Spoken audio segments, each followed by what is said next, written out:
vincularlos. Dejar de presentar. Vamos a presentar.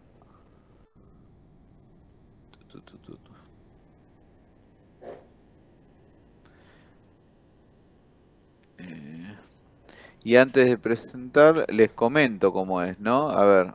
A ver.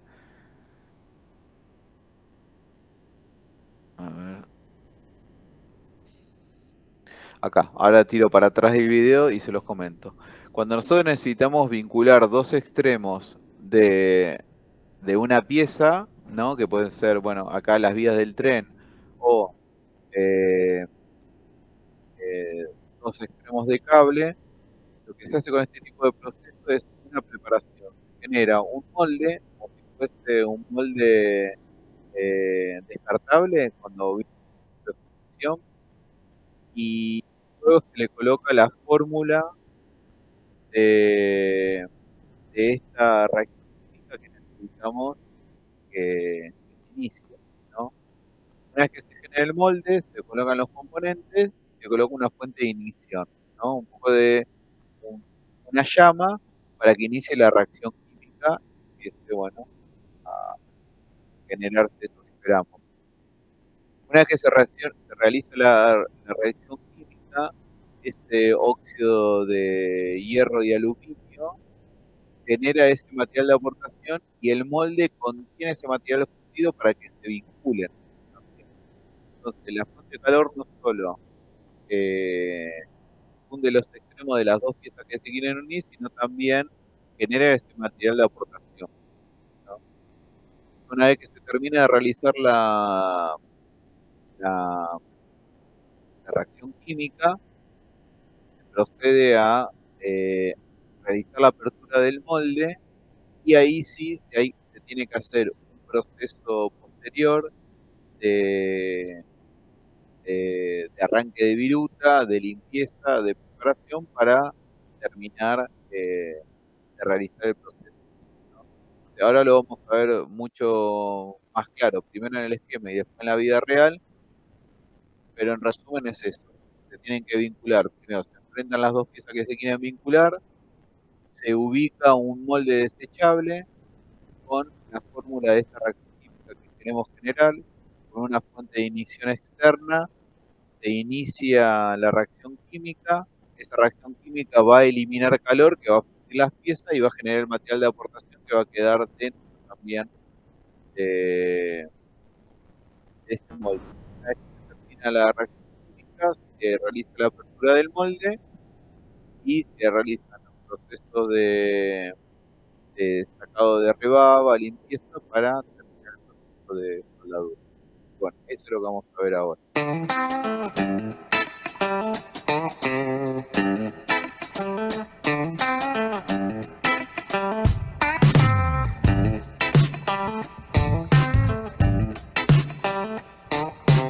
Fíjense una cosita, que cuando se enfrentan las dos piezas siempre hay una pequeña separación, nunca están a tope, ¿no? Siempre cuando hay un material de aportación necesitamos que haya una holgura para que ingrese el material de aportación y para que se fundan los extremos.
el excedente, se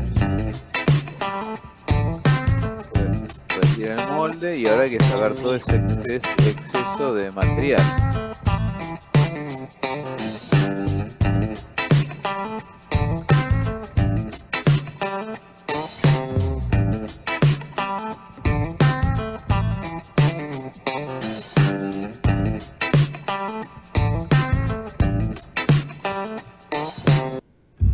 Perfecto. Nos preguntamos hace milenios. Y ahora si vemos el caso en la vida real,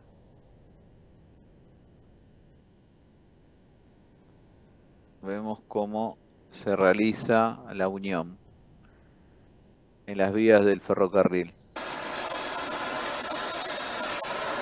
Acá ya está colocado el molde, la fuente de calor extrema se ve ahí, y ahora van a colocar, hizo un precalentamiento, y ahora van a colocar el material que va a realizar la reacción química.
Ahora van a desarmar el molde y van a tener que trabajar con diferentes herramientas manuales para eliminar el exceso de material.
¿Se entendió?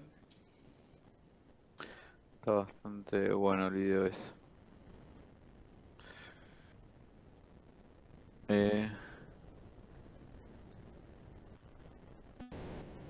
Y sí, sí. Sí, pues no necesitas de los otros durmientes, ¿no? Que son de quebracho. Mucho más...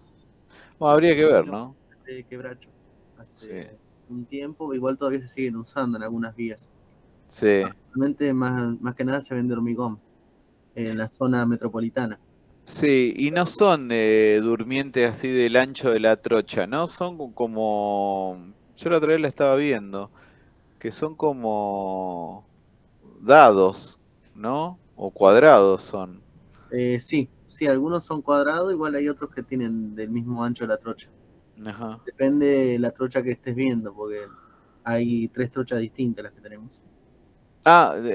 Ah, pero claro, disculpame, vos acá sos especialista, Ariel. Son- Yo te tendría, perdoname, antes de mostrar el video te tendría que haber pedido permiso a vos para mostrarlo. no, no, Bueno, comentanos un poquito. ¿Vos trabajaste en este tipo de uniones? ¿Acá le sirve o no, estás en otro sector? no, solo me gustan los trenes, ferro aficionado nomás. Ah, perro aficionado. Claro, un poquito sé de algunas cosas, ¿no? ¿Pero tuviste la oportunidad de, o al menos presenciar, o algún tipo de mantenimiento de este tipo? Sí, vi cómo hacían el recambio de vías de acá del Belgrano Norte. Claro. Y ¿Y también qué hacen ahora con... ¿No se usa más los durmientes de quebracho? los de quebracho se usan más que nada para las vías de maniobras. Es Ah, reciben menos peso, no tanta la de pasajeros. por eso es. En Ah, zona de está. talleres y también en algunas otras zonas, Claro, sí, por sí, tanto sí, en la zona de pasajeros y de carga, ¿no? claro. O para Y, algún mantenimiento eventual. pero solo por un tema, digamos, de peso ergonómico sería, de movimiento. Sí, Pues sí, si sí. tenés que poner los durmientes estos de hormigón, ¿qué lo tienen que poner? Ya las personas no lo pueden mover. No, se mueven con máquinas especiales. Claro, claro, Y por lo claro. general ya vienen armados. Ya viene armado todo la vía, Ajá. el hormigón, y después se procede a hacer la unión que se muestra. Che, qué interesante, ¿no? Estaría bueno para... Tendríamos que ir, ¿no? Cuando veamos proceso de soldadura el año que viene, tengo que ver cuándo hacer un mantenimiento para firmarlo vivo. Sí, sí, la renovación. Sí, sí. Bueno. Bueno, muchas gracias por el comentario, Ariel. Bueno, perfecto.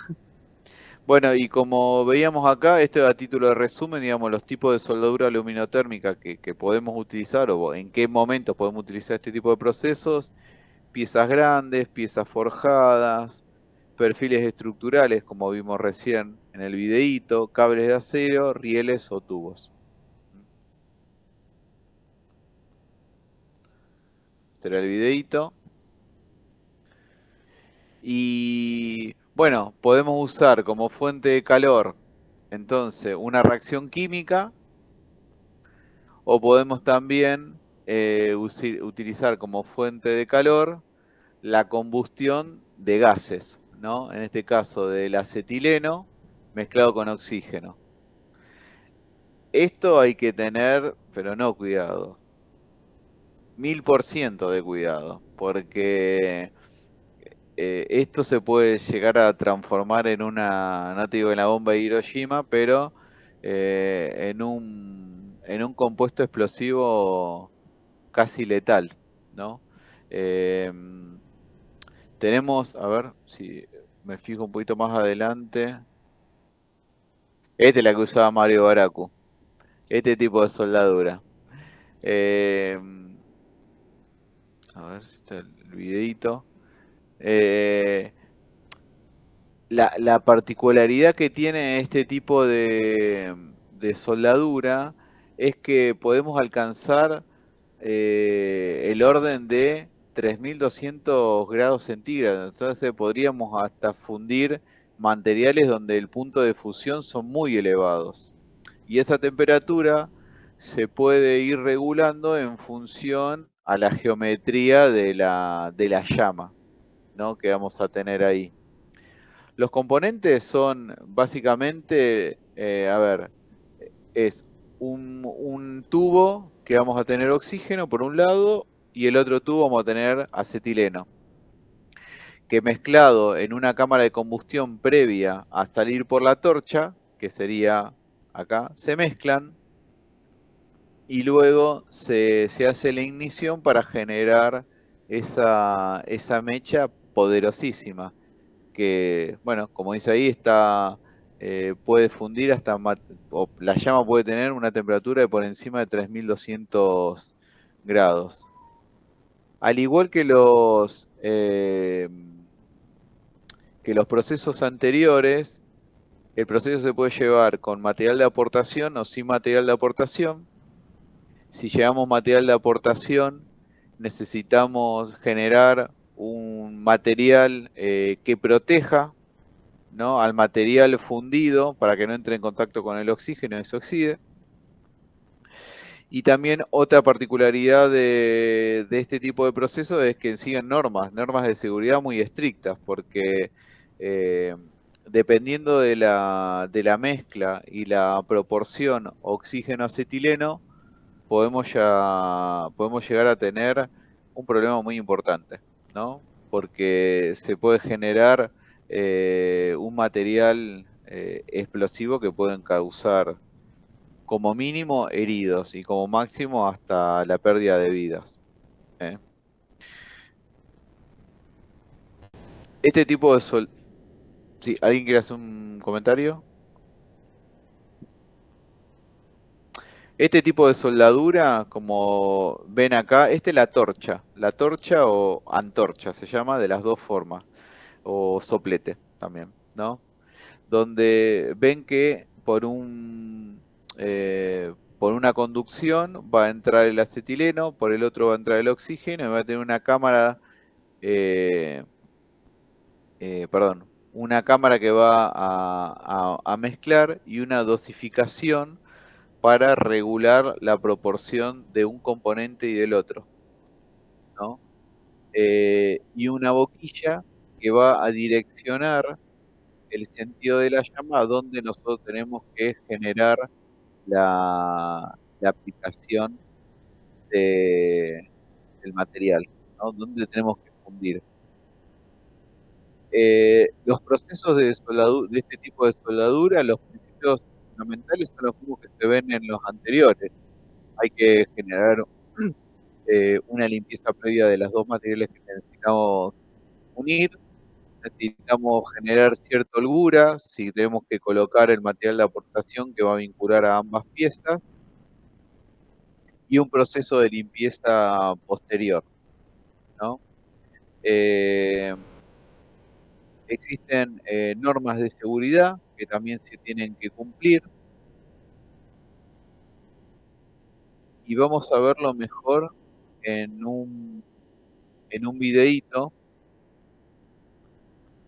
que nos permita resumir o dar más detalle en realidad, porque el resumen está en el PowerPoint. La idea es dar un poco más de detalle de cómo es este proceso de soldadura oxiacetilénica, cuáles son los campos de aplicación, cuáles son los puntos claves que hay que tener cuidado para protegerse, ¿no?, dentro de esta aplicación, de este proceso.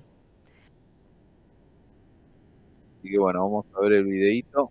Definimos la soldadura oxiacetilénica como el calentamiento hasta su fusión de las superficies a soldar puestas en contacto. Esta se produce por medio de la llama oxiacetilénica con la intervención o no del material de aportación. Los elementos del equipo de soldadura oxiacetilénica son los siguientes.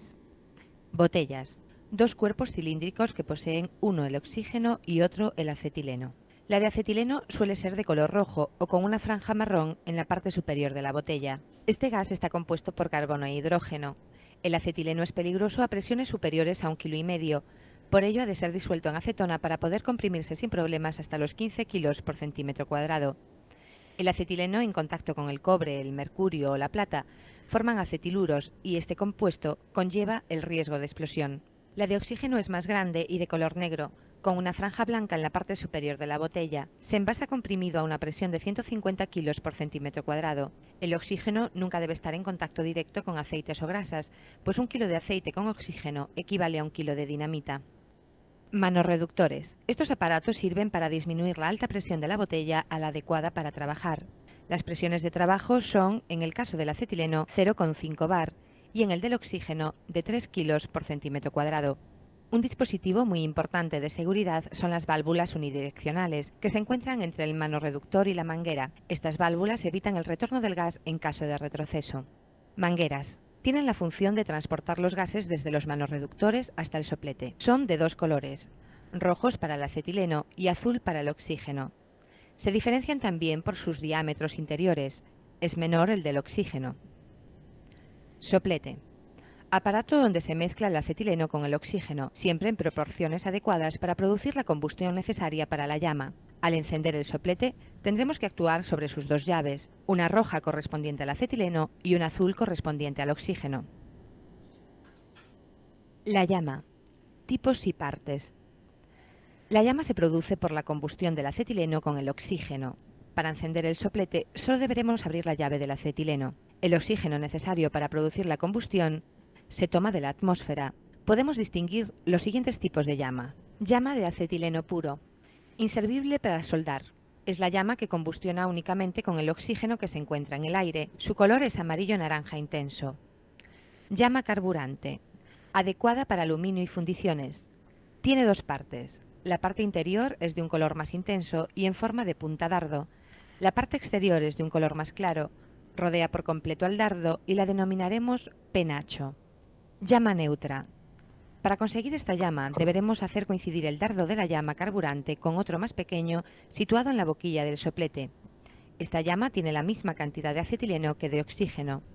La utilizaremos para el acero al carbono. Llama oxidante. Tiene mayor proporción de oxígeno que de acetileno. Se obtendrá una llama de sonido más vivo, dardo con tono azulado y el penacho más corto. Únicamente es útil para soldar latón. El retroceso.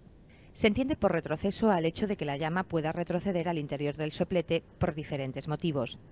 Los distintos tipos de retrocesos son momentáneos. Aquellos que se producen cuando la llama retrocede al interior del soplete, causa una crepitación, la llama se apaga y vuelve a encenderse en la punta de la boquilla. Se debe a boquilla obstruida, válvula antirretorno atascada u orificio de boquilla agrandado. Retroceso sostenido. Se produce cuando la llama retrocede y continúa quemándose en el interior del soplete. En este caso la llama no vuelve a encenderse y al sonido inicial de detonación le sigue un silbido.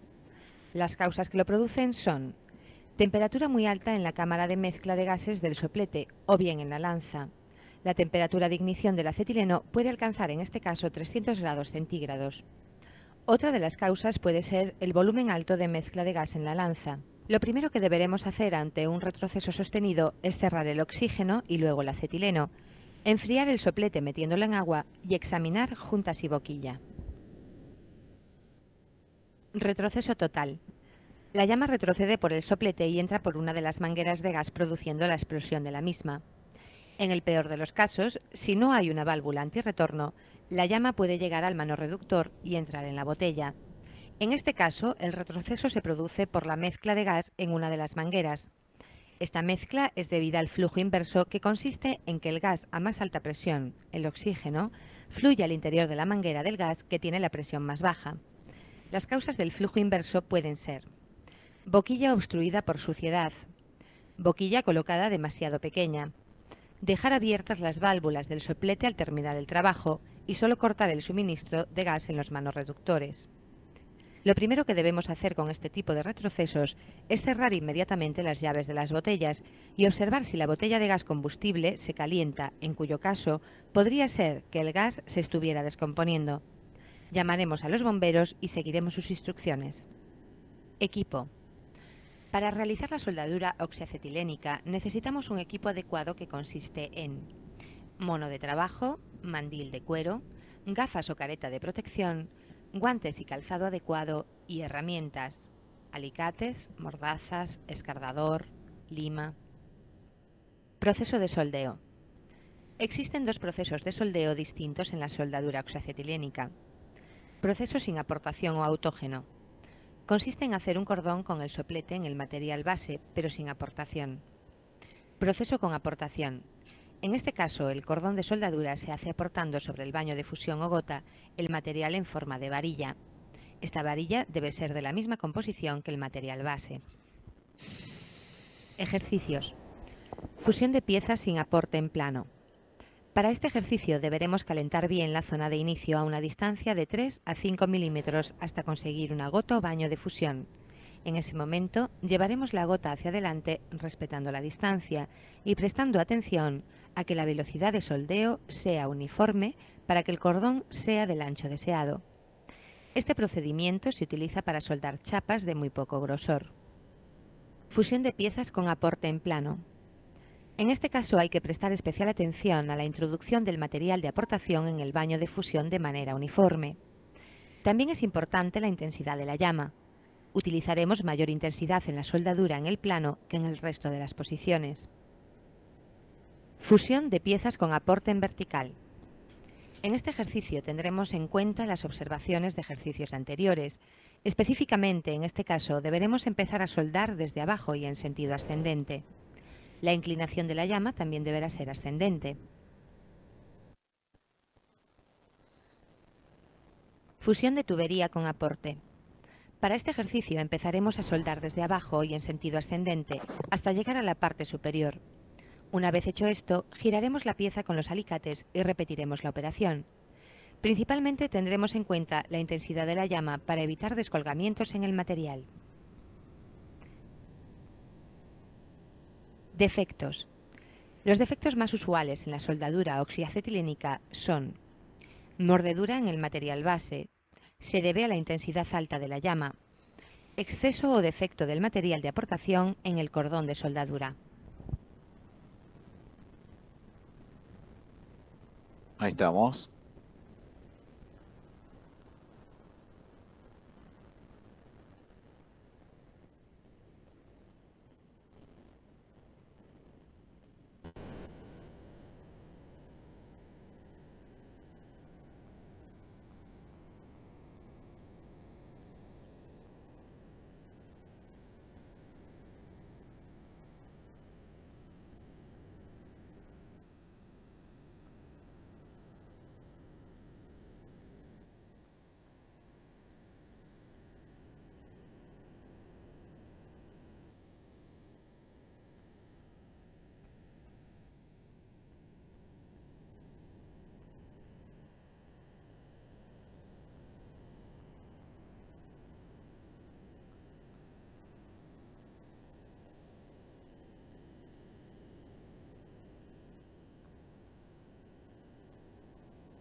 Listo nada, listo nada. No, no, quise ponerle la crucecita al video y salió de... Perdone, profe, no lo escucho. Fue una gran clase, profe. Fue una gran clase. A ver ahí, ¿me escuchan?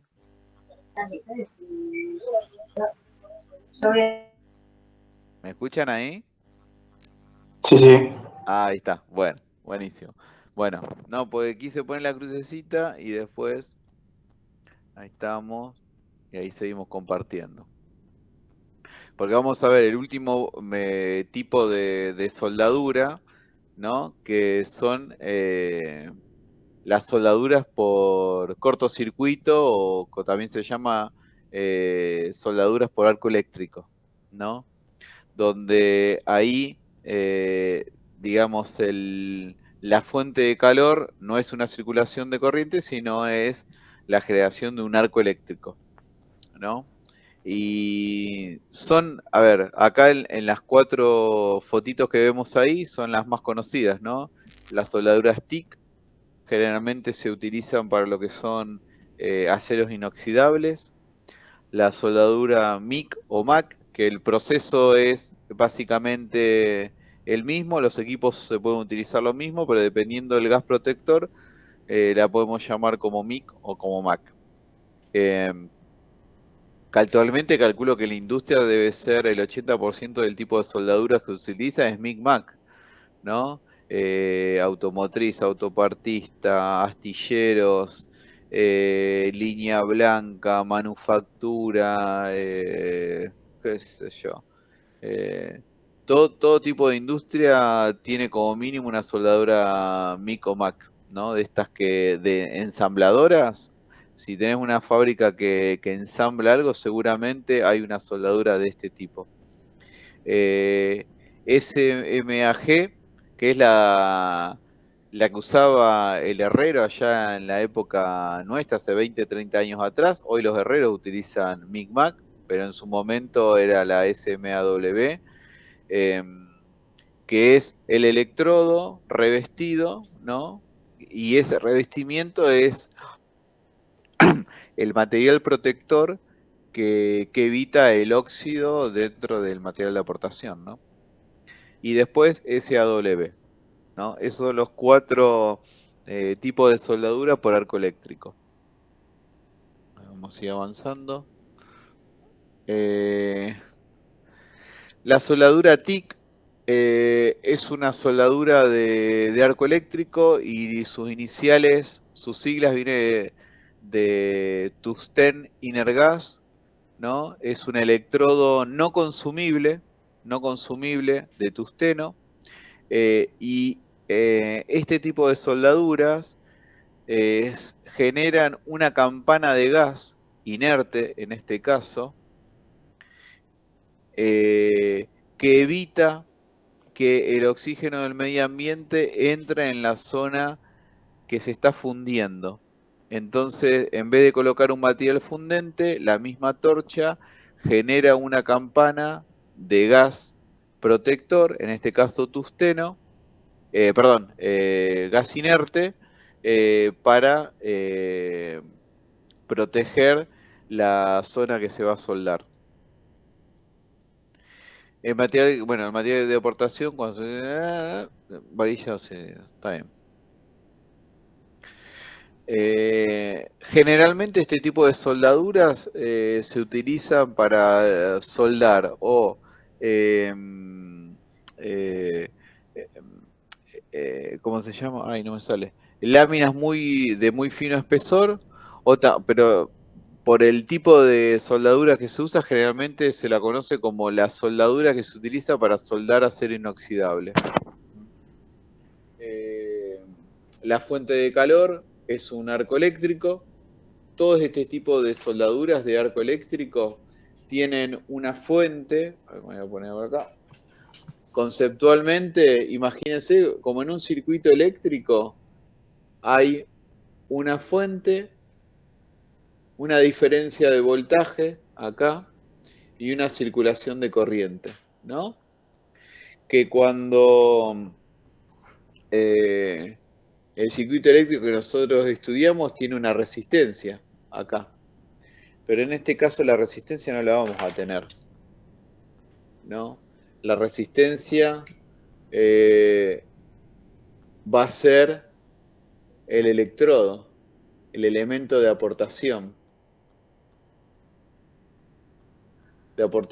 Y cuando ambos materiales estén muy próximos, yo voy a acercar el electrodo y ahí va a haber una chispa, un arco eléctrico que se va a formar acá, y ese arco eléctrico va a ser el responsable de generar el calor suficiente para permitir el material de aportación.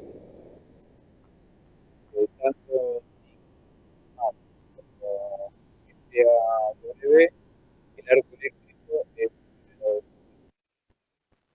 Las ventajas de este tipo de proceso, lo podemos comparar, proceso CODO para limpieza de metales, presenta un arco eléctrico estable, no produce proyecciones, estas salpicaduras, ¿por qué? Porque el electrodo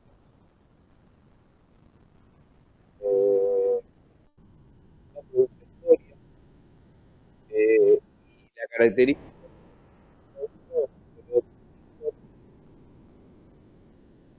existen algunas... Se volvió a escuchar mal, profe. Ahora, camarita, capaz que así tenemos... como limitaciones, es la tasa de deposición es menor que otros tipos de soldaduras de aplicación. Escucha.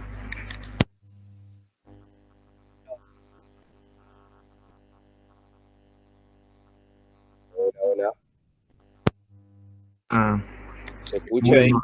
¿Se escucha Sí, mal? se entrecorta, va y viene. Bueno, a ver. El micrófono.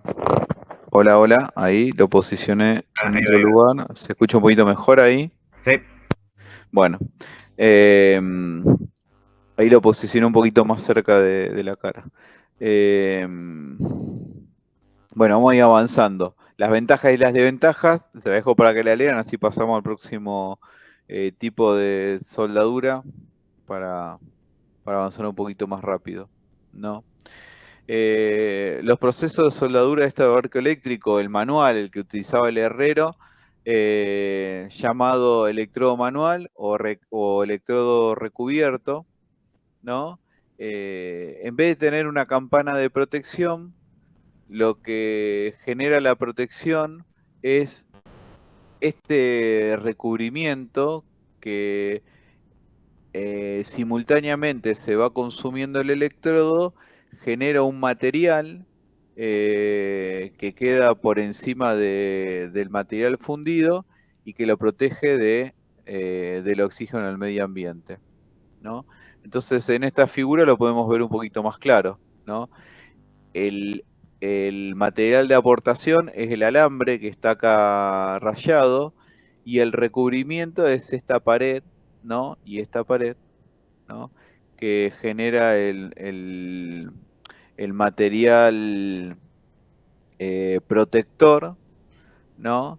Que protege el oxígeno del medio ambiente, que no se incrusta ahí, que no genere óxido dentro del cordón de soldadura, ¿no?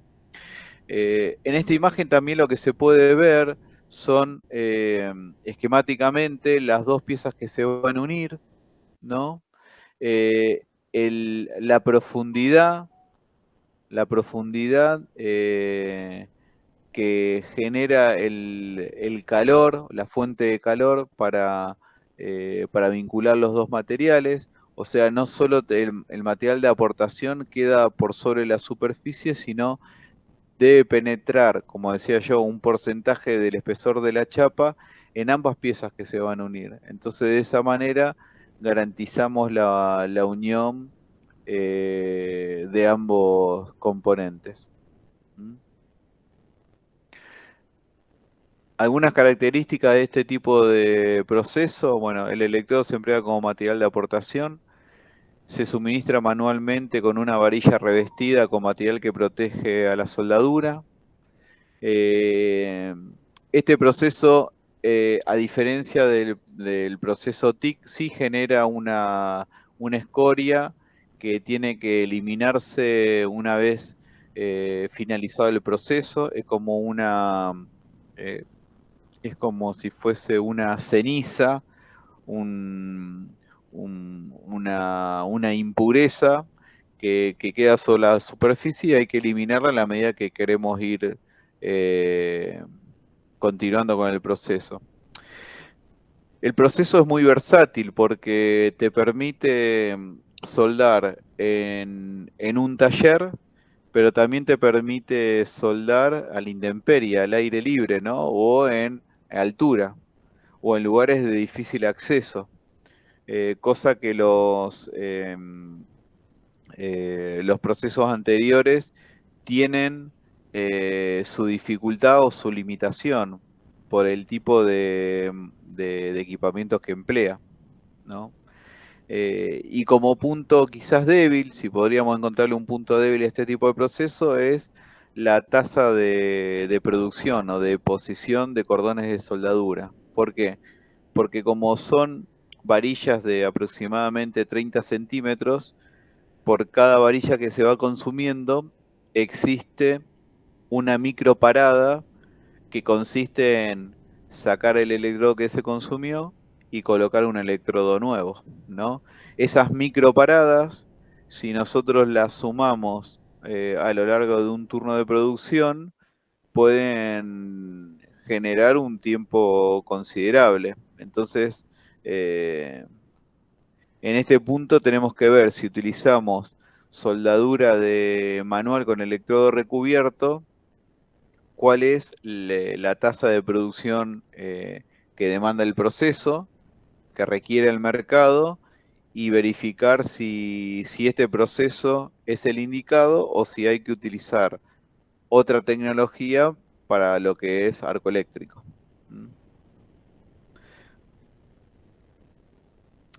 Las soldaduras MIG-MAC son similares porque todas van a utilizar una fuente de calor que es el arco eléctrico. Pero a diferencia del SAW, el material de aportación que es consumible es una bobina de alambre. Una bobina de alambre que puede tener 2000 metros de alambre. Entonces, esas microparadas que podíamos llegar a tener en el proceso anterior, en este caso no las tendríamos. ¿Por qué? Porque sería casi despreciable. Tendríamos casi una bobina de alambre que puede llegar a tener 2000, 2500 metros de material de aportación frente a las varillas de 30 centímetros que comentábamos recién. Entonces, en comparación podemos decir que el proceso de soldadura con este tipo de tecnología, MIG-MAC, es un proceso continuo, mientras que en el otro es un proceso que requiere un acondicionamiento permanente del material de aportación. En la figura se ve de qué se trata o de qué va este tipo de proceso. Es un electrodo que puede ser revestido o no. Y también existe un gas que protege y que evita que el oxígeno del medio ambiente entre en contacto con el material fundido, ¿no? Y este tipo de soldaduras, MIG o MAC, las siglas están relacionadas con el tipo de gas protector. MIG va a hablar de Metal Inert Gas, o sea, metal inerte, mientras que MAC va a estar indicando el tipo de gas protector, Metal Active Gas, o sea, un gas activo. Si avanzamos un poquito más con la presentación, vemos que, le hacemos un zoom en lo que es la cantidad de material de aportación que vamos a estar generando en la zona de trabajo, vamos a ver que ese cortocircuito va a provocar que el material se funda y esa fundición va a provocar gotitas individuales que van entre 50 y 200 gotitas por segundo, que van a estar cayendo, es como una lluvia de gotitas de material fundido que va a estar llegando al área de trabajo, ¿no? Y eso es lo que le da de alguna manera también la velocidad y la tasa de producción, ¿no? Y acá se ve claramente, se ven las gotitas que están llegando y la campana de gas protector que evita que el oxígeno pueda ingresar. Esa es la particularidad de este tipo de procesos, ¿no? Si lo queremos ver de manera esquemática, vamos a ver